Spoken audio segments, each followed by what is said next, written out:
Okay, so today we are talking about missing data stuff. If you didn't install JAGS last week, you should do that. There's a zip file that has this PDF and the RMD file and the STAM file and so forth.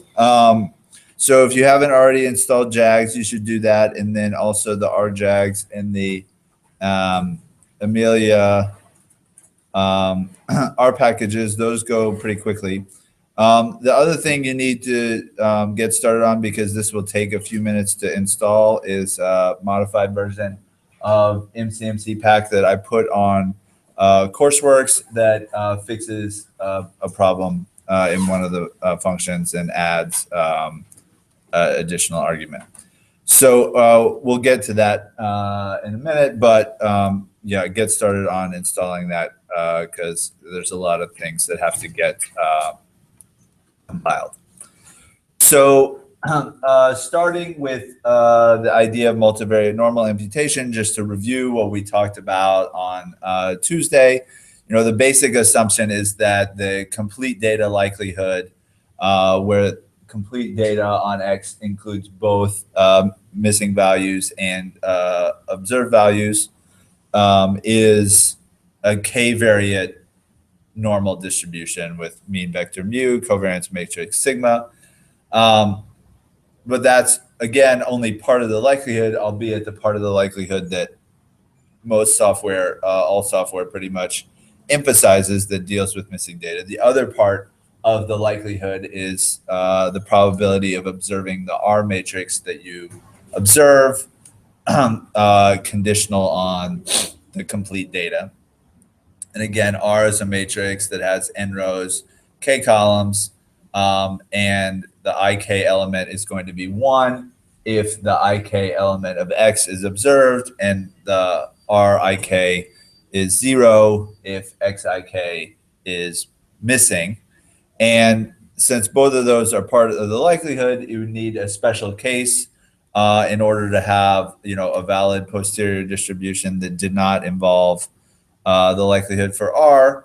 And that would be the case if the likelihood for R, conditional on the complete data, simplifies to the likelihood for R conditional on the observed data only, and the phi parameters that go into the missingness mechanism. So in other words, conditional on the observed data and the parameters phi, then the missing data doesn't help you predict any aspects of R. And basically the only situation in which that is remotely reasonable is when you have some fully observed variables, and those fully observed variables are the ones that govern the missingness mechanism on all the partially observed variables. The usual case when dealing with data sets like this, in the social sciences, you're going to at least have some missingness on all the variables, or most of the variables, and it would be pretty unreasonable to think in general that the likelihood for R would only depend on whatever, 2 fully observed variables that you have, or something. But it does emphasize that if we're going to do this right, we have to think just as much about how R is generated as how, the variables that you're interested in are generated, Y and X. Another thing that it emphasizes is that basically if you have partially observed variables, you can't consider those to be fixed. That's the usual assumption in like beginning regression classes, is that X is fixed and the errors are random. So, Y is random, and you can model Y with some likelihood, and you're just sort of conditioning on X. And in the fully observed case, in the case where there's no missingness, that's not, really the worst thing in the world. It does do a lot to simplify the derivations of the properties of the estimators and stuff like that. But it's just not realistic at all to think that, all your variables are going to be fully observed.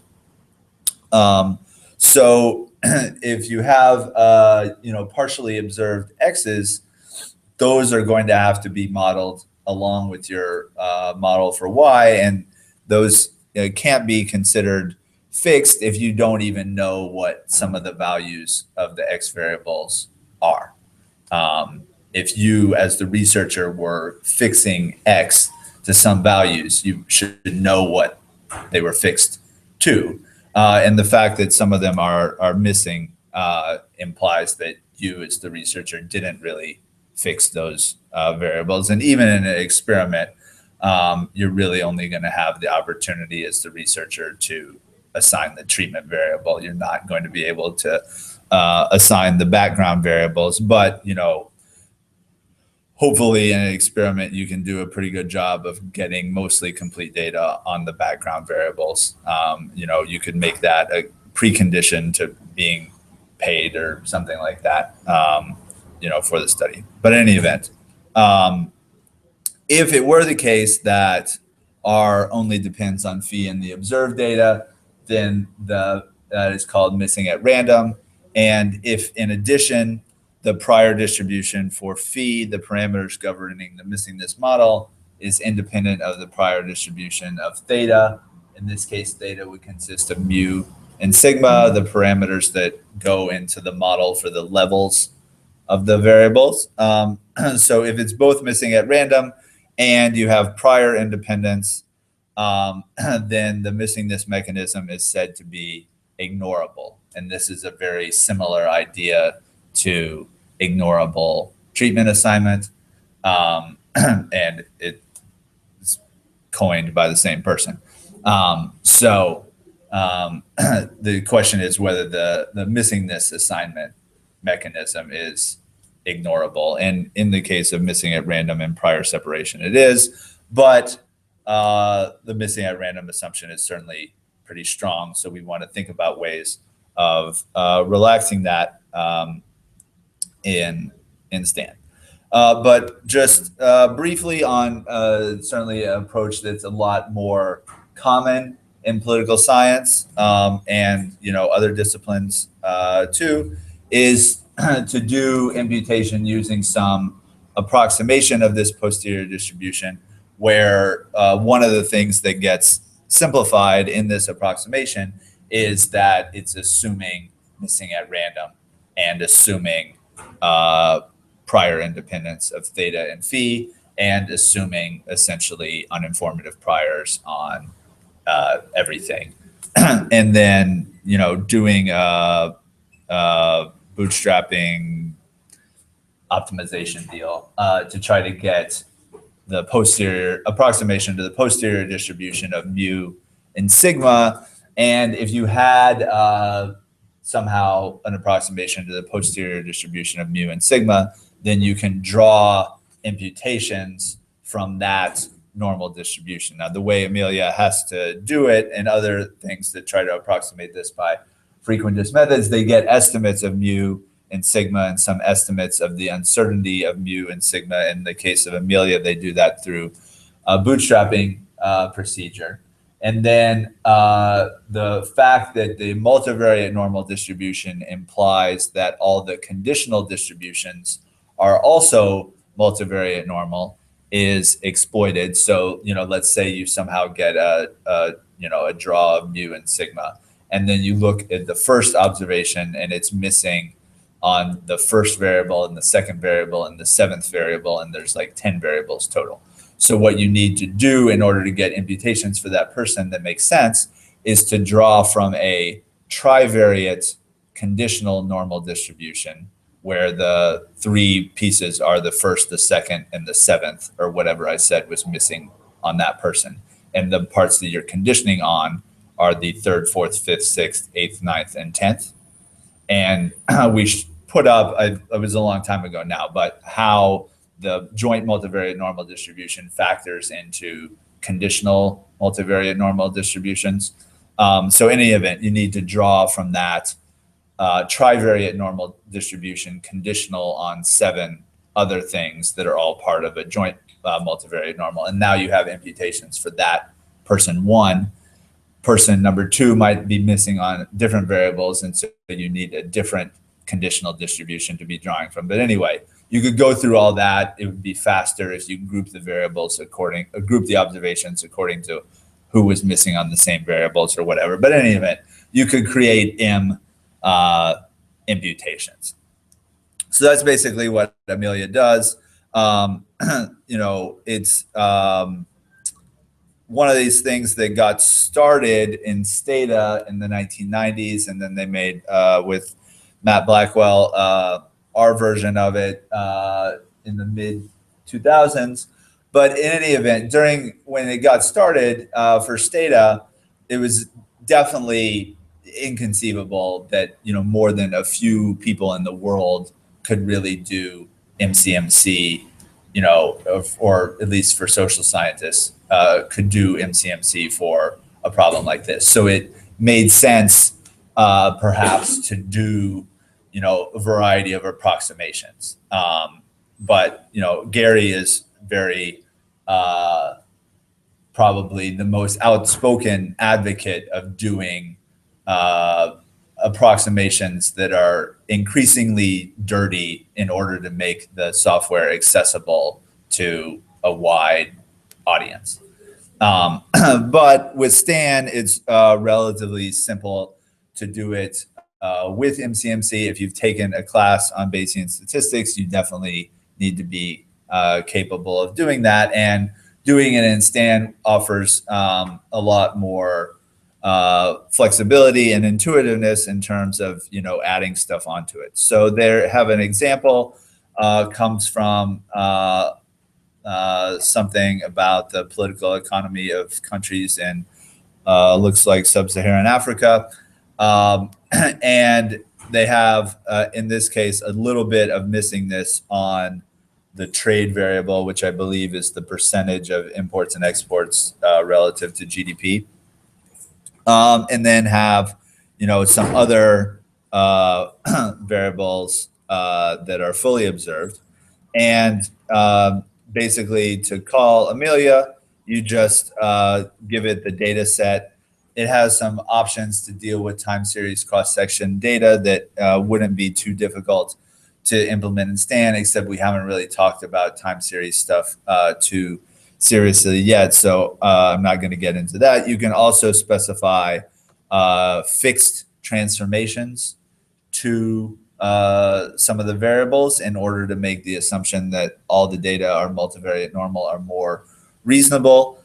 So one of the variables in the data set is GDP per capita, which in sub-Saharan Africa doesn't actually have that much variation to it, but certainly if we were doing this in more countries, we would definitely, find ones that had more than $2,700 per capita. And so the logarithm might be a reasonable transformation to that. The logarithm of population probably would have been an even more obvious choice for a transformation that would perhaps make this more multivariate normal. And basically, if you specify that you want a log transformation of this variable, it will do the imputation and modeling and stuff on the log scale and then reverse the transformations at the end. So you get completed data sets in the original scale. And if you want to relog it again when modeling, that would be fine. There's also options for other sorts of transformations to transform proportions, to the entire real line using inverse CDF inverse CDF transformation. There are options that could be specified to indicate which variables are binary, which variables are ordinal, which variables are nominal. In this case, all the variables except, year and country don't really count, but all the variables that are actually variables are continuous, but there are some options, even though they don't quite make sense, for specifying nominal and ordinal and binary variables. So in this case, they specified the ID variables as country and year, and those are not used for imputing. But in any event, it runs through the imputed data sets. You can summarize. It has information on in this case, not very much missingness. You can make a plot of the distribution of observed and imputed values. Whatever. So if, Stan is certainly capable of doing some time series stuff, but we haven't learned a whole lot about that yet. So I'm just going to focus on just 1 year as a cross section. So we'll take 1997 out of a similar data set, but these are actually countries in Asia. So this is basically a matrix that has 9 observations on like 6 variables. And so we see here that there's some countries who are missing on their tariff rate, and then there's one country who's missing on whether it signed some trade agreement, presumably pertaining to tariffs. So we could do fixed transformations to population and GDP per capita if we wanted to. I think a better approach in STAN would be to use parameterized transformations, but we'll talk about that in a second. We're going to make a matrix out of this data frame. We're going to create the R matrix. We can just use the is.na function that returns true if the observation is missing. And so if we prefix that with the exclamation point, it's going to return true if the observation is observed. And we're just going to convert that to numbers. And then we can look in our studio for the STAM file, which is similar to the one that we talked about on Tuesday for implementing multivariate normal imputation, but it does have some additional features. So we pass in the number of observations, pass in the number of variables, pass in the R as a 2-dimensional array. We're going to pass in the number of values in R that are 1. And then that is the length of the vector of observed data that we're going to pass in as a long vector. And then we also have some values for hyperparameters that we're going to use in the priors. Also in transform data, I basically make a integer array of length n that is the sum of the number of observed data points for country I. So just how many account of how many times the data were observed for that observation. And then we can go to the parameters. So the first thing, the thing that we're most interested in is the distribution of the missing values. And so that is going to be a vector of length n times k minus the number of observed values. And then we have some parameters underlying this posterior distribution, mu. Instead of specifying sigma, we're going to specify a vector of standard deviations delta and a Cholesky factor of a correlation matrix L.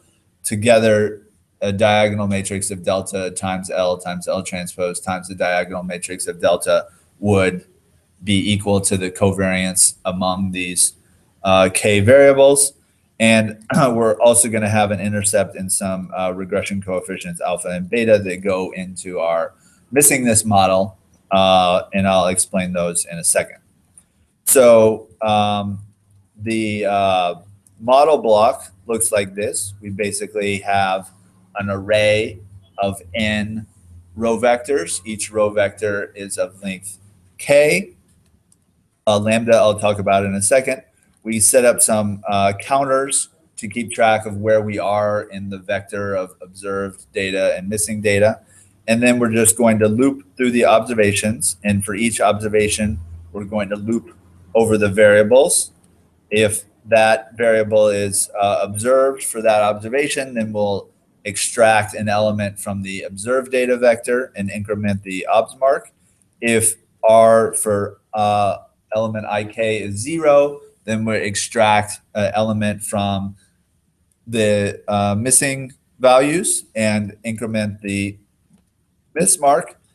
And then basically we have a linear predictor here now that we've created the row vector xc for the person I. We can multiply that by some regression coefficients beta, shift them over by an intercept alpha, and use this lambda in basically a binomial model for the missingness mechanism, which is right underneath here. So after going through the loop all the way to the end for all the observations, then we use the complete data likelihood assumption that the complete data is distributed multivariate normal for computational efficiency and also ease of specifying priors.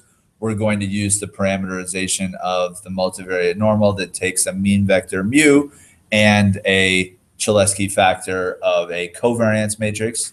And the Cholesky factor of the covariance matrix can be formed by pre-multiplying a Cholesky factor of a correlation matrix by a diagonal matrix that has positive elements on its diagonal. So that basically scales up each row of the Cholesky factor of the correlation matrix by a standard deviation, and consequently is going to remain a valid Cholesky factor. It's just now the Cholesky factor for the covariance matrix. And so that avoids having to, recompute the Cholesky factor or anything slow like that. So we have basically a multivariate normal likelihood for the complete data, assuming the rows are conditionally independent of each other. And then the other part of this, which is something that is easy to do, or is at least easy to do, badly in Stan, not very easy to do in, any software that tries to do imputation with frequentist approximations, is we also have a very crude missingness model here. This is basically the bowling model of missingness. You have 6 variables and you have a count for how many times each observation was observed on those 6 variables. And each observation has some probability of successfully yielding valid data. And just for the sake of illustration, we can allow those probabilities to vary according to the completed data. So some countries may have characteristics of their GDP and their population and whatnot that make them, more likely to be observed, and some countries have characteristics that make them less likely to be observed, and those are reflected by the beta coefficients on each of these variables. Now that seems like a pretty silly, and then a logit, basically a binomial model with a logistic link function for that. And now that may seem like a very silly model for the missingness, but not modeling the missingness is a special case where beta is always 0, which is probably even sillier. Now, for a more realistic model, you would probably want to, not just make like the bowling assumption that all variables are, equally likely to be missing, and it just sort of matters how good or not good a bowler you are. You might want to take into account that some variables are more, sensitive politically, or something like that, and consequently more likely to be missing, less likely to be observed. So you could definitely get more sophisticated with your model for the missingness, but because Stan makes it relatively easy to do whatever you want, you don't have much of an excuse to, just not to treat the missingness as ignorable when you don't have any, well justified reason in terms of the research design as to why the missingness would be ignorable. So certainly coming up with models for missingness is probably harder to do than coming up with models for the level of something. But it's part of the likelihood. And so in order to allow information on R to flow into the information and the posterior distribution of the missing values, it needs to be incorporated as a likelihood piece somehow. And you should, do as best you can with that. And whatever you do is, probably better than nothing. And even if it was the case that the data are missing at random, then you haven't really hurt yourself much, because the coefficients, the beta coefficients in that case would just be, not too far away from zero.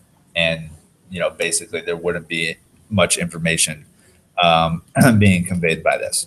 So you would want to have proper priors in any situation like this. We can specify the prior on L such that L times L transpose has the LKJ prior for correlation matrices, and then basically weakly informative priors. You can pass in whatever scale values you want for mu and alpha and beta. Those can be, pretty weakly informative. So any questions about this stand model? Most importantly, how it makes it relatively easy for you to include models for the missingness mechanism that basically, aside from JAGs, all the other software for multiple imputation doesn't allow you to do, because that would greatly complicate, if not make impossible, these approximations that they're doing to the posterior distribution. Ben?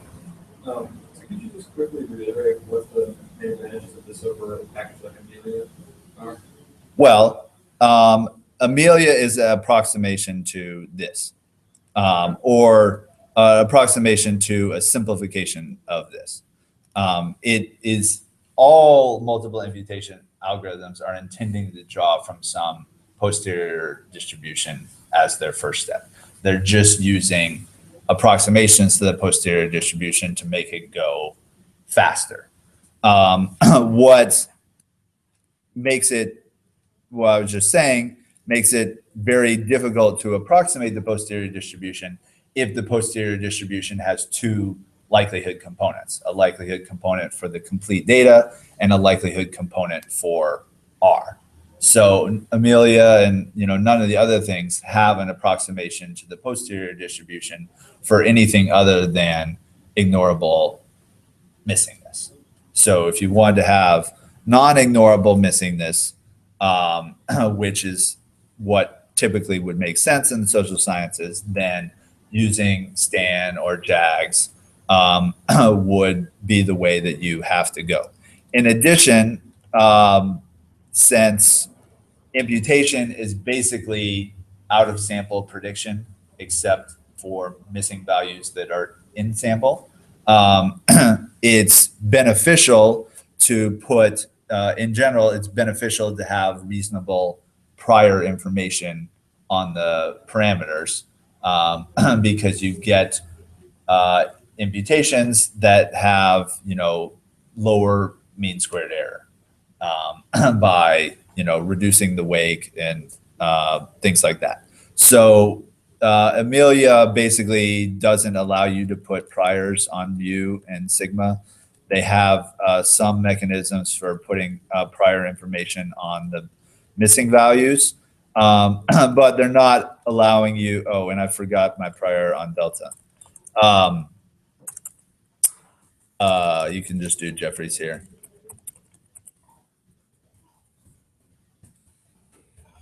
They don't allow you to put prior information on the parameters. And so that is probably adversely affecting the accuracy of the imputations. In addition, we're going to talk about this in a second, but it'd be relatively straightforward to do in STAN or JAGS. If we didn't just use 1 year or one continent, we could allow stratification by country or stratification by year, stratification by region or something, and do a hierarchical model where we let mu and maybe some of these other parameters vary by stratum, and we could use prior information to shrink the stratum specific parameters toward global parameters. All those mechanisms in general are going to improve the out of sample prediction, which in our case basically means imputations. And so you're getting a more precise posterior distribution of the missing values than you would if you choose not to take advantage of the opportunities to model the missingness mechanism, to do stratification, all those sorts of things, to do time series, take into account the time series nature of the data in a more flexible and sophisticated way than what Amelia offers, etc. So those are the main reasons why doing imputation assuming multivariate normality, that posterior distribution, it's pretty straightforward to do in STAN, and it's pretty straightforward to make modifications that would improve that in STAN. Are there any other questions about this before I show what you would do with the imputation? So go back to here. Did I run this already? I guess not.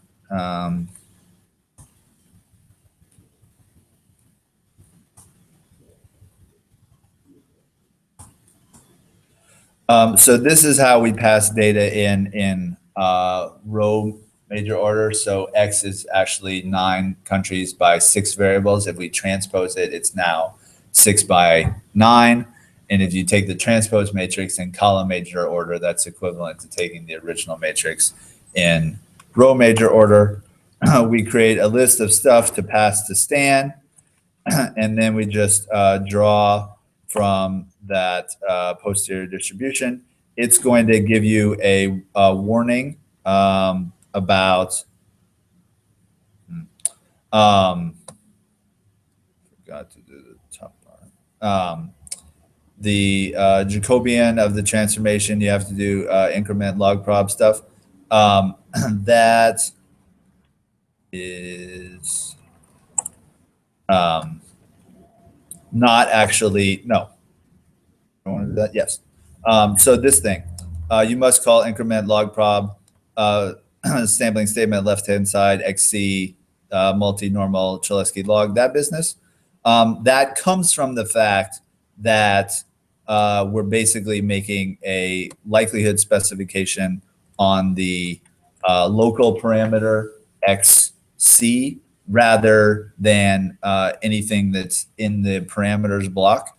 So whenever STAN sees you putting a sampling statement on something that's not in the parameters block, it makes that warning about you're doing a change of variables, so you have to deal with the Jacobian. However, in this case, we're not really doing any transformation. We're just taking elements of XM and sticking them untransformed into XC. So the Jacobian in this case is just, multiplied by 1, and the derivative of that is constant.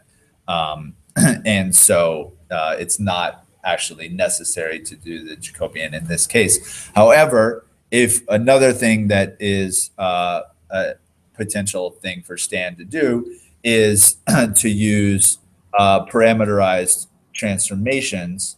So I could do, some sort of like Box-Cox transformation to the observed values right here, and I could do some Box-Cox transformations to the missing values before they get stuck into XC. And then I could assume multivariate normal on the transformed variables. But in that case, I would have a non-constant transformation. So I would have to deal with the derivative of the Box-Cox transformation in order to have a valid posterior distribution for the missing values. So that ran in Stan. And then how would we analyze that?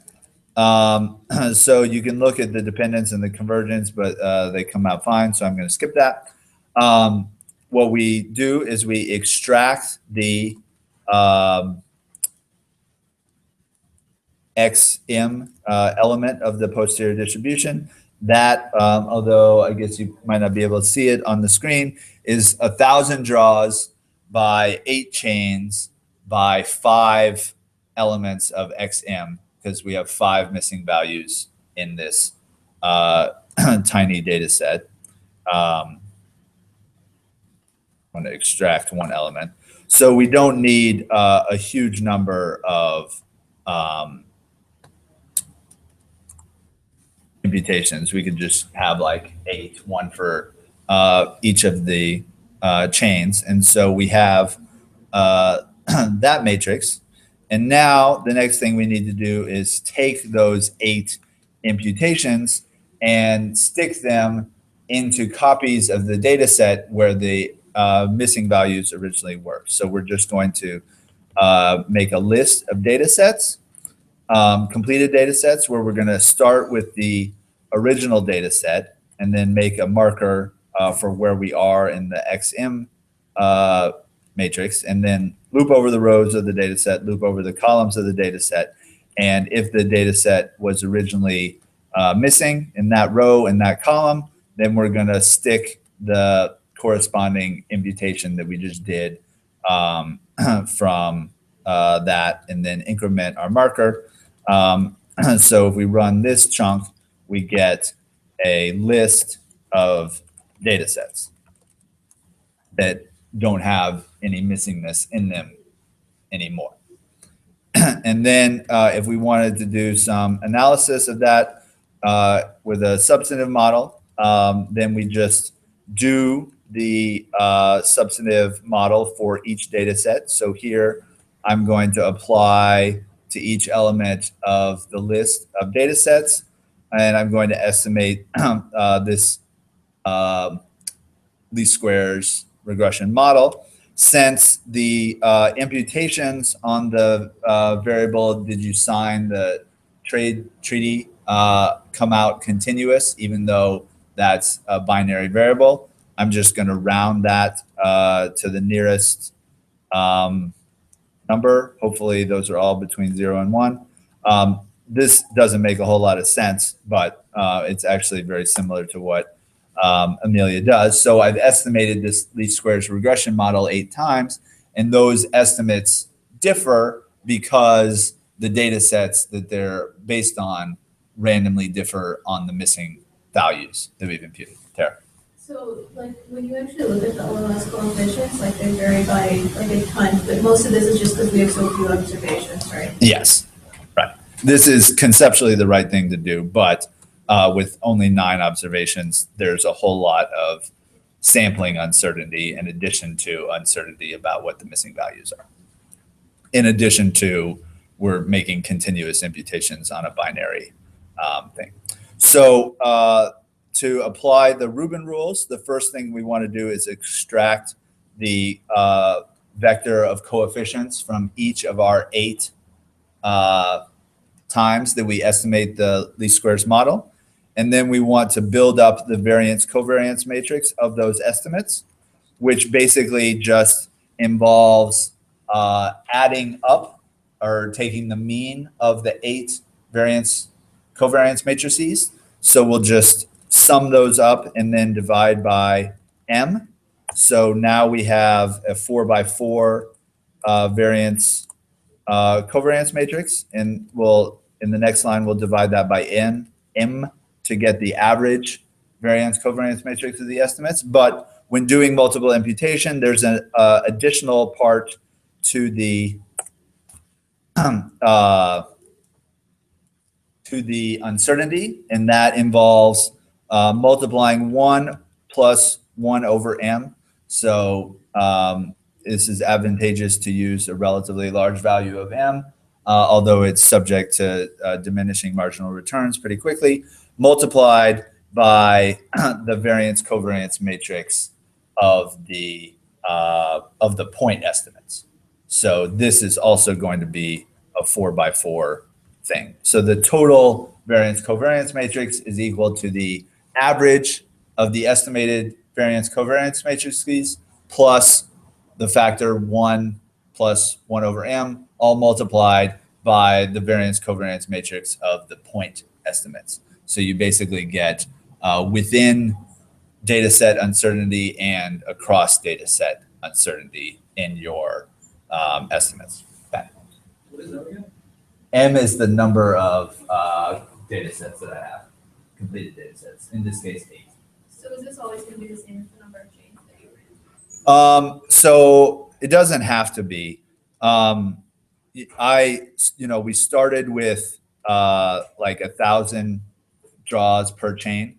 So I could have done 8,000 completed data sets if I wanted.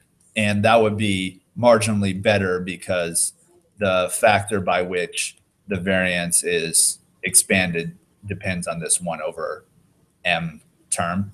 But 1 over m decreases pretty quickly as m increases. So there's not a whole lot to be gained by using a huge number of completed data sets. So if you were to do the 8,000 data sets, you would have just taken individual like draws as opposed to like. So if you were to make 8,000 data sets from this. Yeah. Okay. I could have thinned the 1,000 to 200 or something like that, and done 200 completed data sets. Same process. You just take your draw from the posterior distribution, fill in a data set, and then do that however many times you want. Call that m, do your frequentist estimator m times, and then to get the uncertainty, you have to average the variance covariance matrices, add a piece that depends on the variance covariance matrix of the estimates in M. Jasper. This just seems like a really weird paradigm to get into now, because we're assuming that,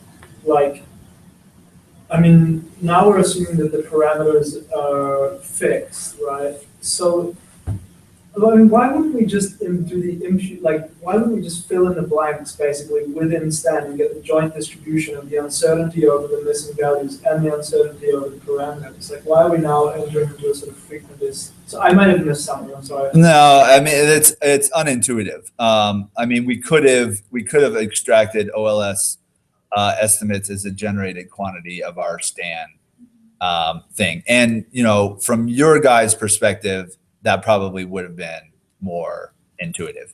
In terms of what does the entirety of the literature do, Okay. This is what they're doing minus the STAN part. So they're approximating the STAN part, and then they're taking their frequentist estimator, applying it to the M imputed data sets, completed data sets that they have, and then actually Stata knows how to do these Rubin rules for you. So you get the variance covariance matrix. Did I get that part? Yes. And then the point estimates are the average of the 8 point estimates, and then the standard errors are the square roots of the diagonal elements. In this case, because we only have 9 observations, those are very large relative to the point estimates. But the whole idea of multiple imputation was basically, it allows frequentists to fool themselves that they're being frequentists. It allows frequentists to use the estimator that they would have used if the data had been fully observed. And there's just this kind of black box part, at least to them, where it's drawing from an approximation to a posterior distribution to create M completed data sets. And the difficult part of this is the first, black box specifying a reasonable model for the distribution of the data, and in our case, for the distribution of the R's, to make completed data sets from. But that is something that's, not readily apparent to the sort of typical user of software like this. So, even if you were going to do it that way, to estimate a frequentist estimator, it would, behoove you to put in a little bit more effort to get good imputations. But most of the software for imputation doesn't give you a whole lot of options to do that, other than choosing what variables are part of the imputation model and what transformations to apply to them. So we are fast running out of time. So we're just going to talk about this question. One of the things that seemed probably incredibly arbitrary about this was we used a multivariate normal imputation when one of the variables was not even continuous. It was binary.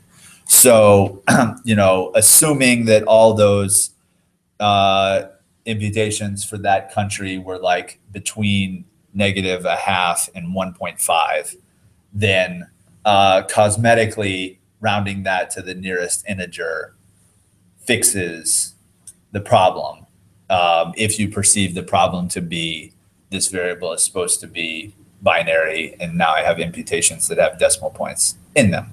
But it's not obvious, and perhaps it's obvious that it's not reasonable to model a binary variable as part of a multivariate normal.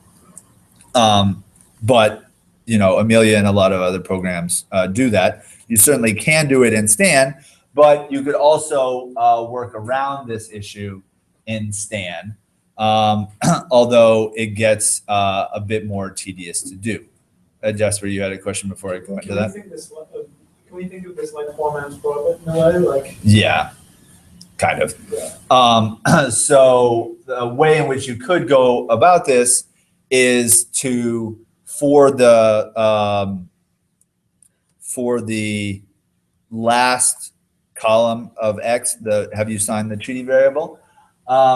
You could basically introduce an X star for that, which is unknown for all observations. But if you're observed to have not signed the treaty, then it's restricted to be negative. And if you're observed to have signed the treaty, then it's restricted to be positive. And for the last country here that we don't know whether they've signed the treaty yet or what, then it's unrestricted.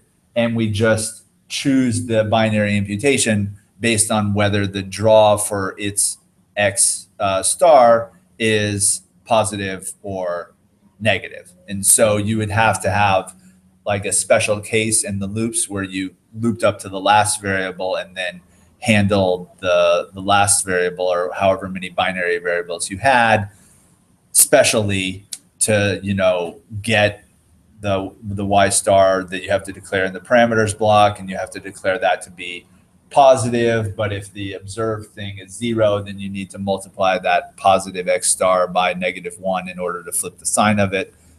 Stick the X stars into the X sub C thing. And for the country that was not observed, then you just take its raw value of the XM for that, stick that into the XC, and then do a complete data likelihood on XC like we did before. You can still take into account the missingness mechanism, etc. So that would be a more principled way of handling something like this, assuming not that the binary thing is part of a multivariate normal, but assuming utility for signing this treaty is part of a multivariate normal. But it would be pretty tedious to do just for one variable and one missing value on that variable. In the usual case where you have a bunch of binary variables and maybe other discrete variables, introducing a latent for all those, and then making sure everything gets in the right place, it would involve a lot of pretty tedious and problem-specific Stan code. So it'd be pretty challenging to just write a general algorithm that would, do continuous and binary.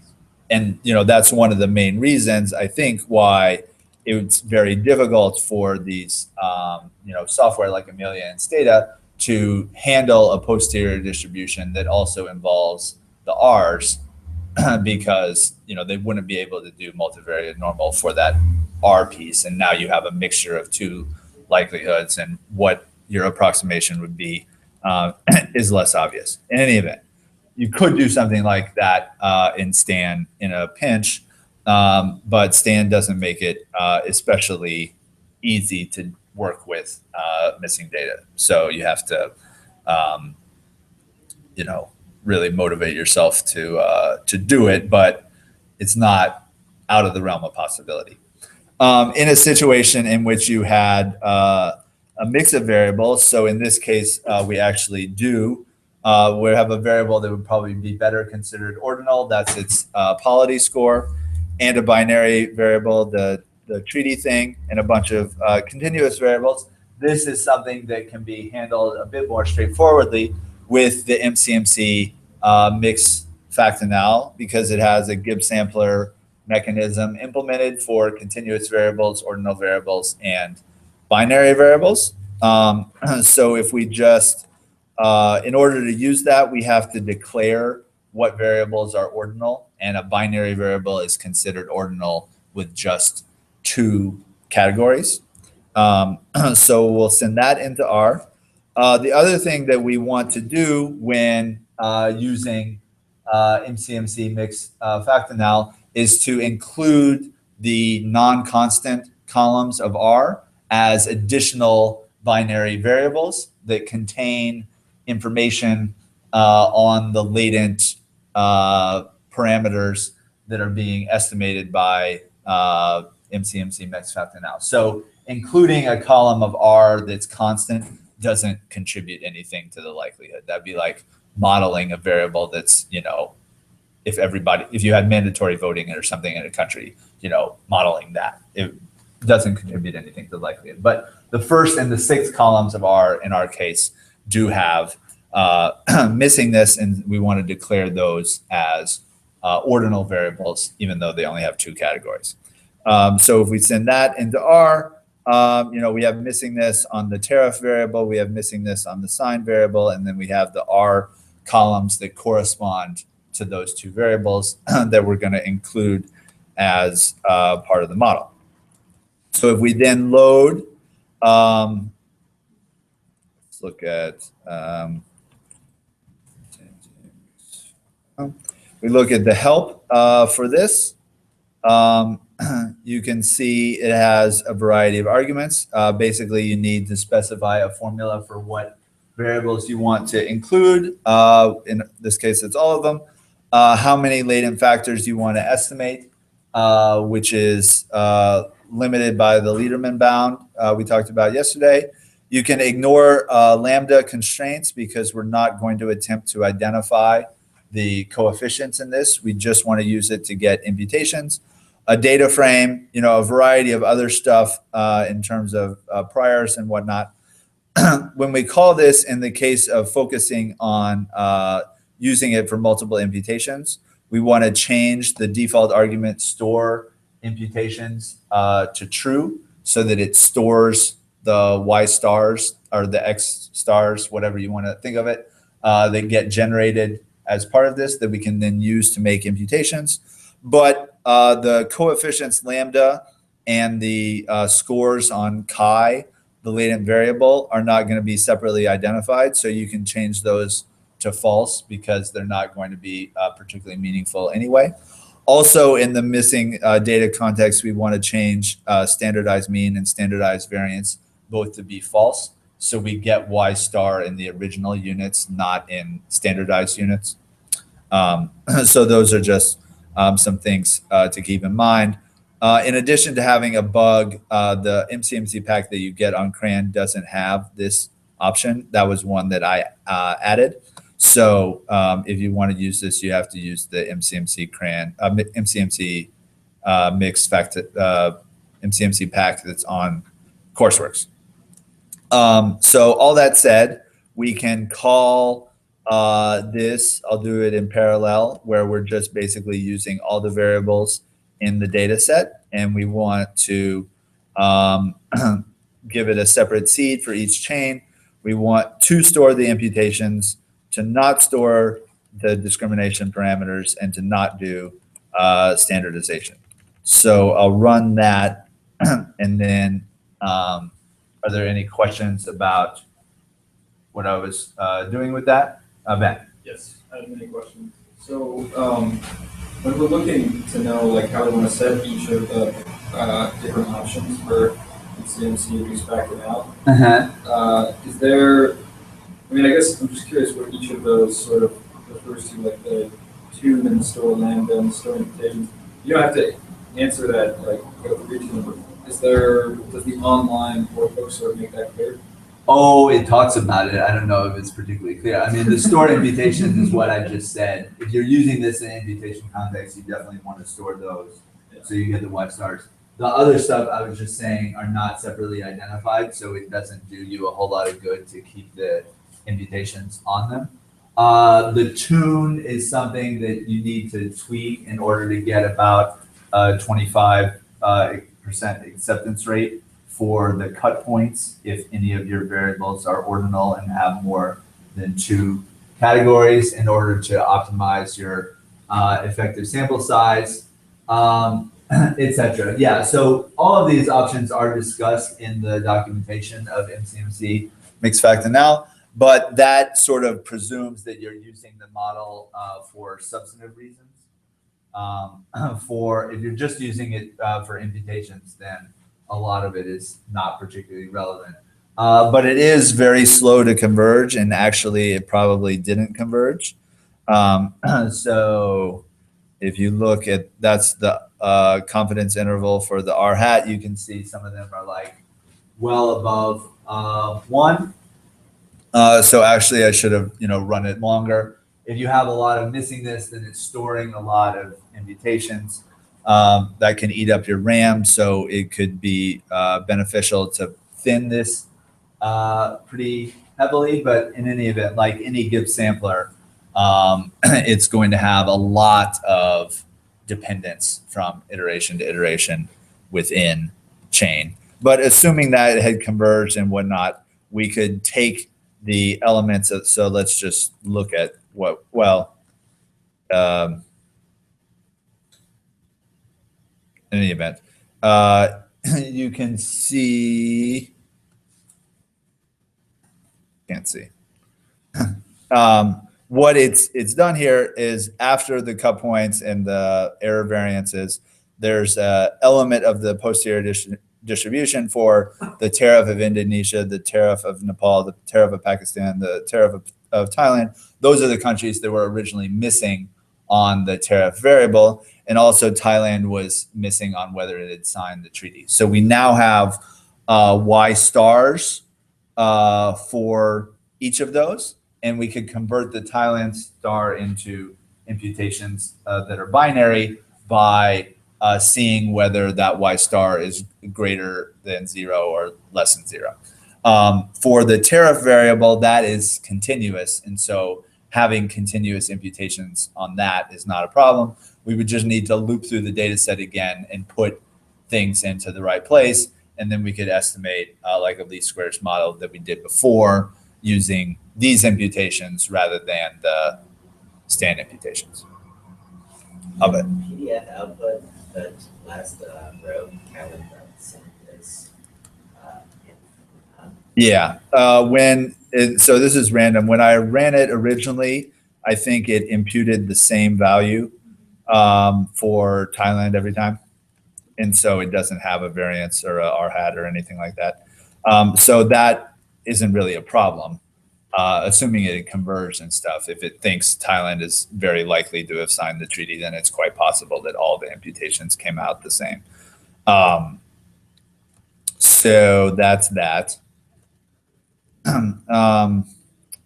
Okay, so we have a few minutes that we can talk about how we might go about doing this in JAGs. And from a Bayesian perspective, and this kind of gets more to what Jasper was saying, but takes it even a step farther, that you might not even want to do imputation per se. You might just want to estimate a substantive model and add to that the best model that you can think of as to why some observations are missing, and just draw from the posterior distribution of that whole thing, and inclusive of the missing values.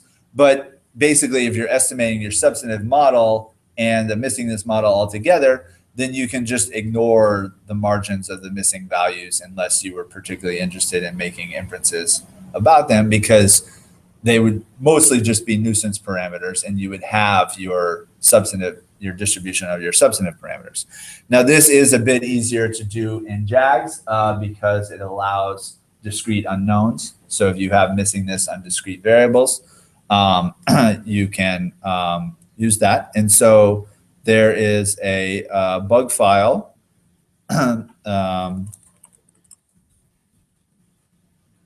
that can be used basically to estimate this normal model for the tariff rate, taking into account the missingness. So the first thing is we have a likelihood contribution for tariff. And again, in bugs, that second parameter is the precision rather than the standard deviation. I have a couple, predictors here, inclusive of the have you signed the treaty variable, even though that has some missingness on it. Then we have basically two logit models for are you missing on the tariff variable and are you missing on the sign variable.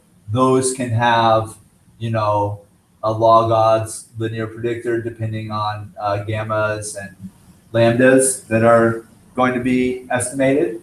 And then it's basically doing a Bernoulli likelihood with those implied probabilities for those. So those are my two likelihood pieces. I have, this got messed up, priors for the betas and priors for the other coefficients, gamma and lambda, that go into those missingness models. And then finally, I have, not finally, a prior on the precision. And then, so what remains is to have basically what amounts to a prior distribution on the missing value for Thailand on whether they had signed the treaty or not. And so I'm basically going to say my prior for that unknown is Bernoulli with probability P, and my prior distribution for P is beta. So implicitly you have beta binomial distribution for whether Thailand signed the treaty. These are conjugate, and so bugs can actually apply a trick to that. And so then I just need to choose my hyperparameters for that beta distribution, which I'll just say are uniforms. I could have fixed them to 1. I could have done anything here. I just, illustrated a choice. So this is going to be, one of these beta distributions that either Thailand is likely to have signed the treaty or likely to have not signed the treaty, and I don't know which. It probably would have been simpler to just make both the hyperparameters to be 1, in which case a uniform distribution on the probability that Thailand has signed the treaty. In any event, you can do, whatever you want there. And so, basically you just need prior information on all the unknowns, inclusive of missing values on variables, and tolerating missingness on discrete variables. So if we run that in RStudio, we basically make a list of data similar to how we make a list of data to pass to Stan.